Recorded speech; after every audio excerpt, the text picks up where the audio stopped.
Hello, good people of YouTube. Sealord here, in a very strange land. I'm aboard the USS Hornet just before CarrierCon 2023 is about to launch. I just flew for the first time in my life since 9/11.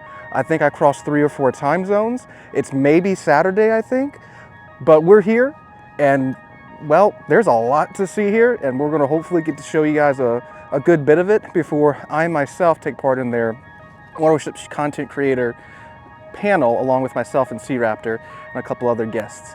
So we're just going to show you guys around the ship real quick, point out a couple of cool things before the crowds get in here, because this is apparently, this event is over double the size of their previous event. As of this morning, their pre-sale tickets are apparently like 110, 115% above what it was last year. So it's looking like it's going to be a great event. So let's go ahead and show you guys around the ship here. And we might go to that strange place later too, so stick around for that.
So the Hornet is an Essex-class carrier. She served in World War II, Korea, a little bit in Vietnam. What she's probably best known for is the Apollo space program. This is the ship that picked up the capsules for Apollo 11 and 12.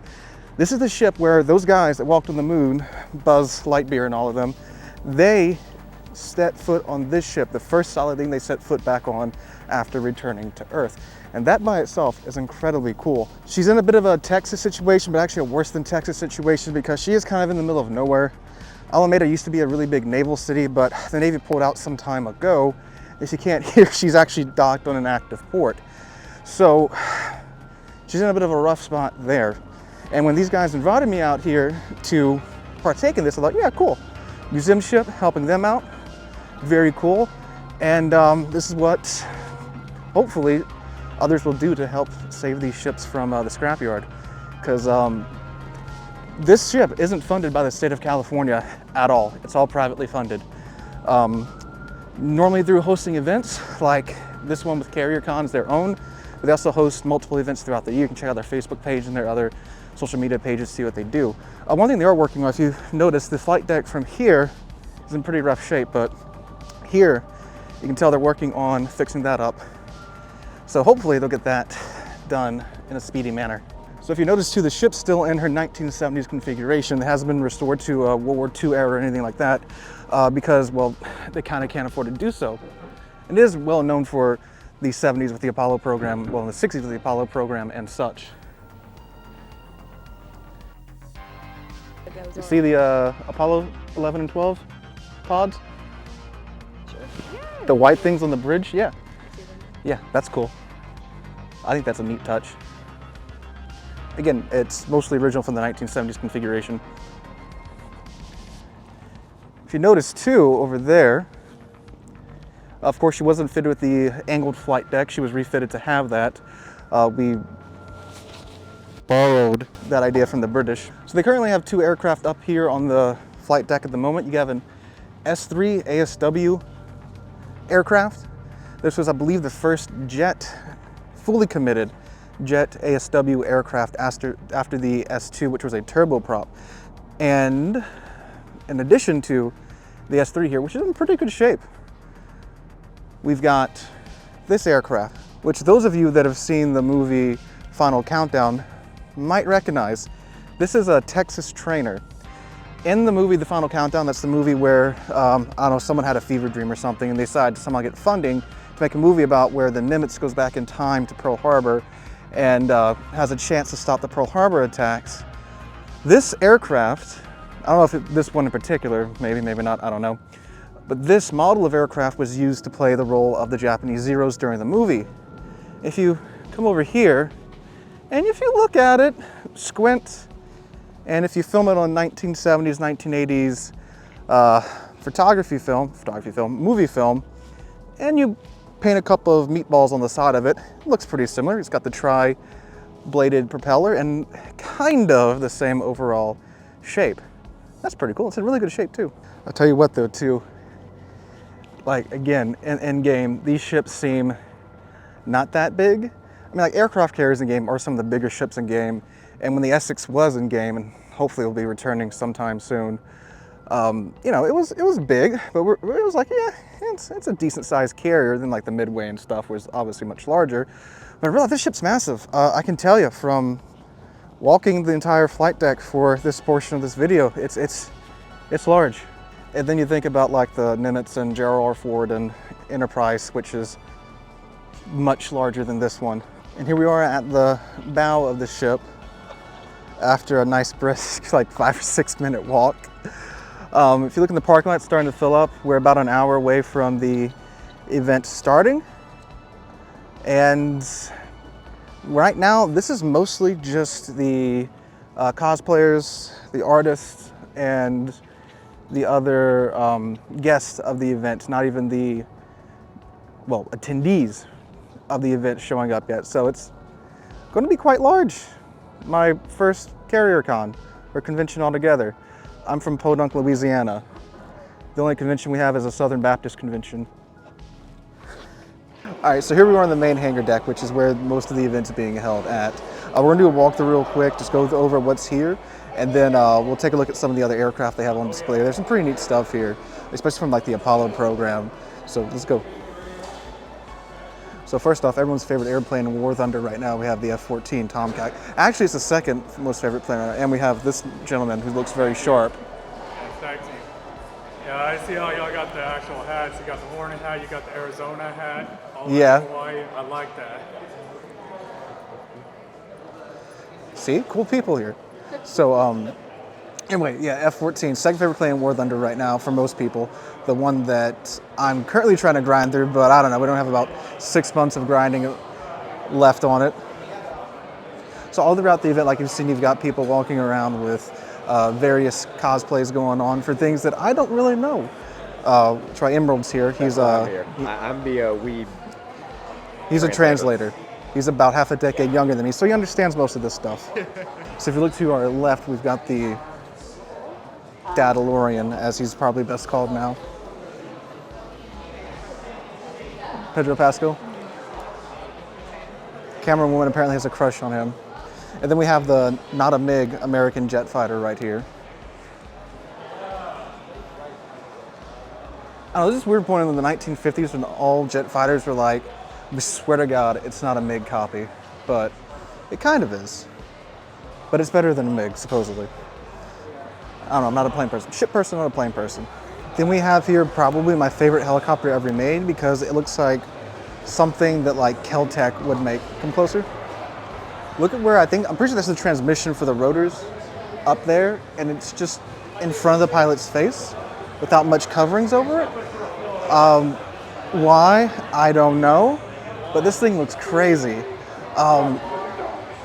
And the engine's in the back, so I think it's very, very, very, very stern heavy.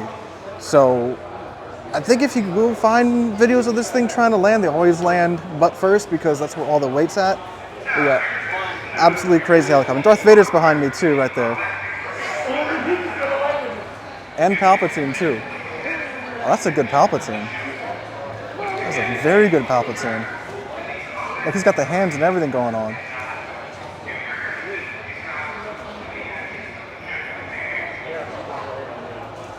That's good. If you look to your left over here, you've got one of the prototypes for the quarantine trailer that they used for the Apollo program. and it's in the same location where the original one was when they returned from Apollo 11 from the moon. So this is where the original trailer was at. It's not the original trailer, it's one of the prototypes, I do believe. But if you look over there, you've got one of the prototype capsules, and they put both of these where both of them were placed on the return from the Apollo 11 mission. So that's literally where they were, where they went when they got back from the moon.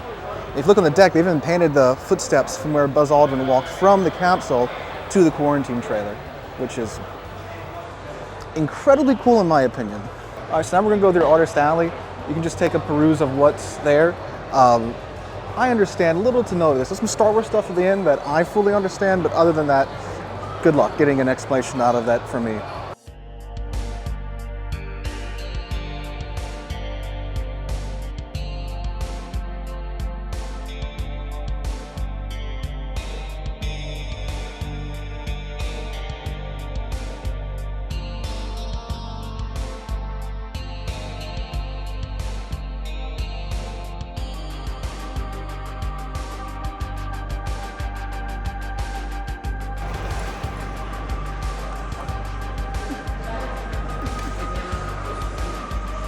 It's so cool. Oh my goodness.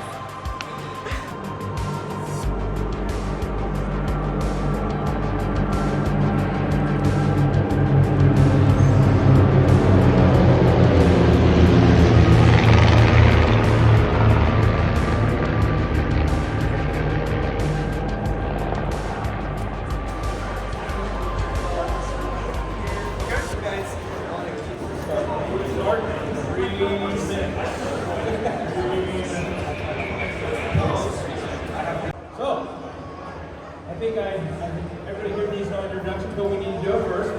This is Anthony Wilson. He will be the host of the panel. He is our head of collections and exhibits. You need to know something about the ship? He is your guy. Sitting right next to him, the one, the only, Ryan Samansky of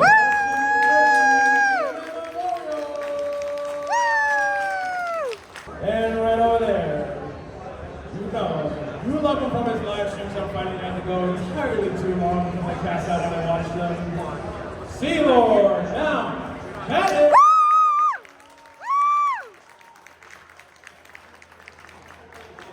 Said it once before, but ladies and gentlemen, boys and girls, warships of all ages, welcome to Sea Raptor!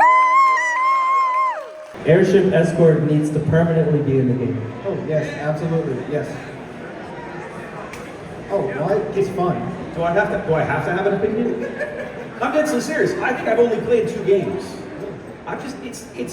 It's not that it's a bad mode. I don't think it is. I just haven't played a lot of it to be able to say, I want more of this, or I want less of this. Well, I don't really have an opinion yet. It's like with every not semi-competitive, but most modern shooters have some type of it's push to part mode. Yeah. Here's your objective, get it from point A to point B. And what Airship Escort does in the game, it finally, in probably one of the best ways I've seen in the past since I've been playing the game, manages to get players to push up, get in those close quarters engagements. So ships that have been like out of meta or really difficult to make work in again recent years, like the old school German battleships, they can really come into their own in like the last 2 or 3 minutes of the game. We both have like the mad dash straight in. That's some crazy stuff happen. It's been a blast playing it on the stream. Okay. And it's a lot of fun.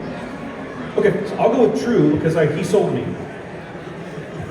No, I'm serious. I haven't played a lot of it, but I've heard people say just about the same thing that you just did, which is the German battleships are a great example, right? They're just in random battles, they're not always amazing.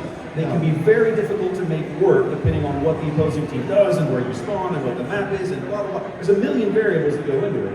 But the airship mode, I've had several people tell me that airship mode is a great format for those ships because they play to the strengths of the ship. You know, the enemy has to kind of close with you. Well, if you're a German battleship, that's what you want. Come into my web of secondaries that I may melt you, right? So, yeah. Okay, true, here we go. They've really just been the Germans, if you play them outside of Airship Escort, The only way you can really get them to work is if you go to the all flank, you can kind of bait them to come into you, and then, you know, here I have my 2 or 3 dudes worth of secondaries to shoot through you. And that's, yeah, it works, but it's boring. But this, you can actually do what they're meant to do.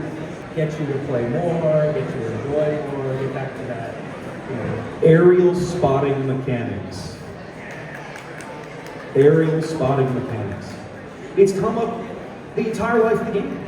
The entire life of the game. People have been complaining, rightly or wrongly, right, about being spotted by aircraft from the day the game launched. Mine will be a little bit shorter, but for me it's the submarine ping mechanic. It's just the incessant pinging at little to no danger to the submarine. Like, yes, you get the little generic, he's somewhere over here effect that's on top of the water, but it's up for like 2 seconds. And half the time when I turn to look to see where it's at, it's gone. So, and they had mechanics, and this is most important, they had mechanics in the past to deal with this. They had the battery mechanic, where, sure, ping away, but guess what, the battery's out now. Yeah, it took like, and it depended upon the nation. I think Germany was like 15 and the Americans was like 10. But you couldn't just sit there and just the entire match. And then at one point, I think, because they usually like 4 or 5, 6, 7, 1,000 different versions of submarines. They had it to where when you were pinged, eventually your detection range would start to go down. And if it took you 10 or 15 pings to land a target, a good target lock on the ship, you were detected. Which, I mean, makes sense because active pinging is a loud action. And the fact that you have to essentially drop everything that you're doing to try to deal with that submarine, but he can sit there and ping you for 10, 15 minutes with little risk to him, as long as he's moving. And it kind of goes hand in hand with the fact that the submarines in the game, for some reason, even when they're at periscope depth and rock and roll like 28 knots, is a little bit ridiculous. I'm pretty sure that would rip the periscope off of the submarine being across the water. But yeah, it's interesting to me, right, that the primary battleship guy on the stage is like, I hate submarines, kill them all, right? and or we got to find a way to change this mechanic. Whereas the kind of more destroyer cruiser guys like, man, getting spotted by planes sucks, right? It's interesting. There's different pain points for different classes. I'm more okay with like the I-56 design, where it's more of a DD that can go underwater for like a minute and very short amount of time. Yes, but it's still a submarine. You can still go underwater. You can still do the whole submarine thing. But in my opinion, that's a much more balanced submarine design than we have right now, especially with like the Alliance with its Mark IV. I was going to say, have you checked out the Brits? I have. You thought the German subs could stay down for a while? The Brits put them to shame. It's lunacy. They don't get the. They don't get the battery thing. Yeah. They don't get the free battery thing, but they have like inherently like 40% higher battery charges. When I saw that in port, I was like, oh, my life sucks. Have you seen the Alliance torpedoes? Are those the ones that, like, because they're so slow, they have the crazy turning mechanics? Yeah, like they can just. I've seen a video of it. I haven't actually played the ship. It's bad. Yeah. Anyway.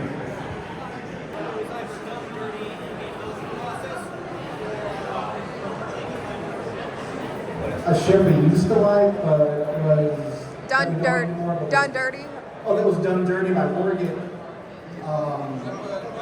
They're in the room. Be very careful. They're in the room. That's okay.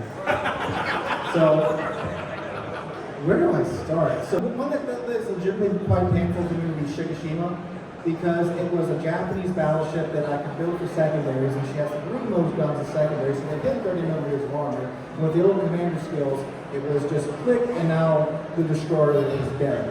I got 2 dev strikes from the secondaries on the Shikishima for just wiping out the destroyer. That's how good her secondaries used to be. Whoa. And the painful thing about that is that that's a steel ship. That was like a year and a half's worth of planned battles and ranked just down the drain. Now, yes, the ship is still good. You can burn 2 main battery guns. It's very accurate. But I really enjoyed it for just being a Japanese battleship that could actually, well, be decent with the secondary. Yes, that's considered. My answer is more generic. It is. I don't have a specific ship. Who here likes playing Tier 9? Anything in Tier 9. You have a Tier 9 ship you enjoy. Do you still like your life? Yeah, it's not as much fun as it used to be, is it? It's just not as much fun as it used to be, right? I love Fletcher. I'm a Fletcher fanboy. That would be, if you took away every ship in my port and left me a Fletcher, I would still log in every day. Which one is like 5 Fletchers in the ground? Give me the OG, baby. I want to shoot down planes, murder destroyers, and torpedo everything. And I can do it all in one boat. But, I love Rowley. Another great Tier 9 boat. Iowa, Missouri, pick a Tier 9. There's so many good Tier 9 ships. Almost every single one of those ships feels worse now because of super ships. Because the Tier 11 exists. And so many of those ships don't feel like they were, they weren't. They weren't designed in an environment where they were ever expected to see that. Yeah. I'm glad they got rid of that.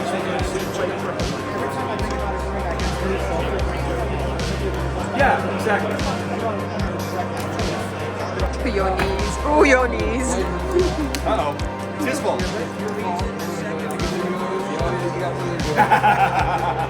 He's good at that.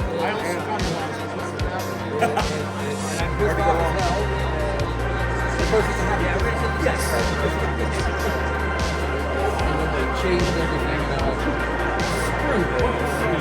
Yeah, I actually put it down for a few months. I look, find another video. There are carriers that they remove that I still wish. I want my own hearing back. So today is the 19th, and this is the day of Anchors Away. However, our flight leaves in like the middle of the event. So, and since Wargaming didn't invite me out, I'd have to buy a ticket.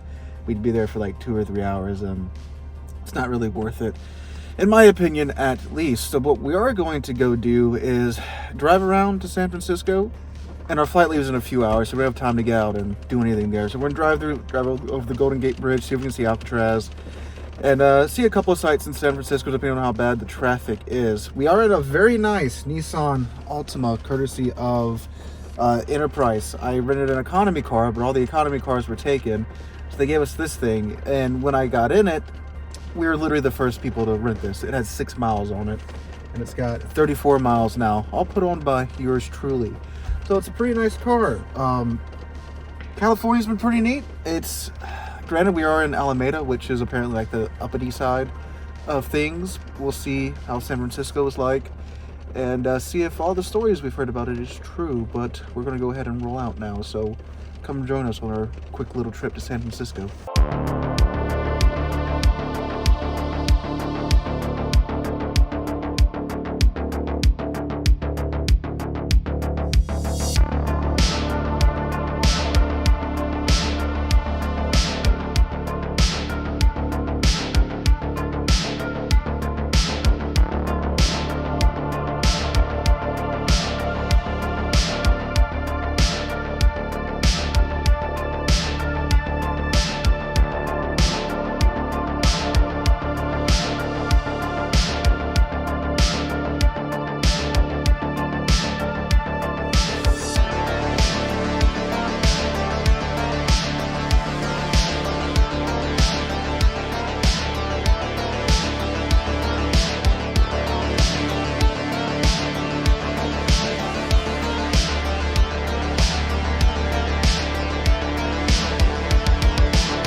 No, it's actually smaller than I thought. What, San Francisco? No, the bridge. Oh.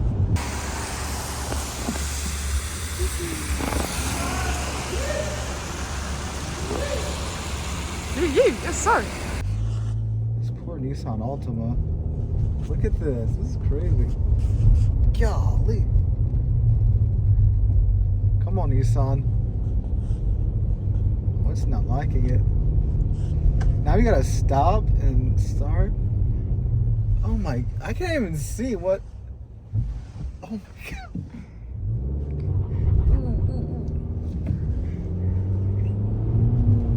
Oh, Come on, buddy.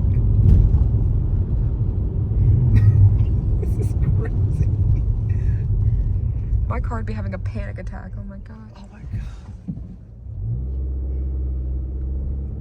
I can't even see if it was even at that stop sign in front of me. That's insane. God, imagine living here. Really? I said it is 10:27. He said it's not 11 yet.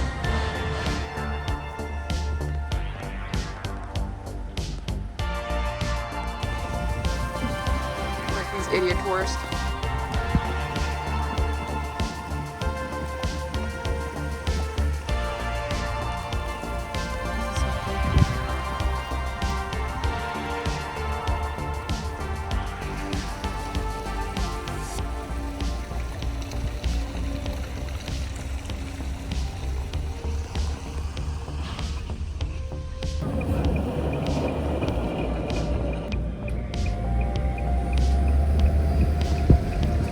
Hey guys, so after I edited the last 20 or so minutes of video together, I forgot to show you guys where I was sleeping at during the night of the event. This is the junior officer quarters aboard the Hornet.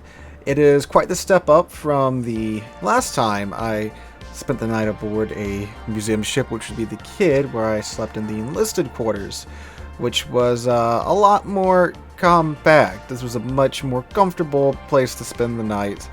And I got a pretty good night's rest here, all in all. It was a space I was sharing with a couple other guests for the event, so I didn't do any recording or anything too much in there out of respect for their privacy. But when everyone was out and about, I managed to get this video of what this space looks like.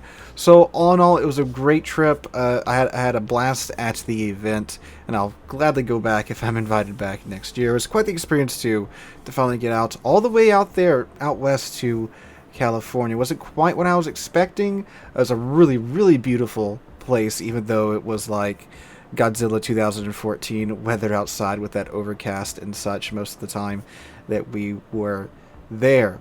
A place I wouldn't mind visiting. Not sure if I would live there. I'm very much a more of country person than a city person. I like space, and not too much of that around San Francisco in the Bay Area. But anyway, guys, hope you guys enjoyed this video. Hope you guys, if you can, next time, make it out to CarrierCon, or the next IRL event that I'll be attending, which who knows what that is. This is just an email that I happened to respond to, actually, because I didn't think it was legit the first time I got the email. But hey, look what happens when you step out of your comfort zone. So hope you guys enjoyed. Have a wonderful weekend. Have a wonderful week. I hope to catch you guys in the next one. What do I do with my hands? So here we are on the main hangar deck, and why you keep walking away from me? Because you keep coming up close and I can't you're really this close to the camera. So I'm walking away from you. So we're okay, I'll just stand still. Yes. Put pep in my step, but no step in my step. Stay like this distance away, okay? Because when you keep coming up here. Go ahead, go, you're good. The remote is saran wrapped. Like, look. What is that building called? The pencil building? Number 2 pencil?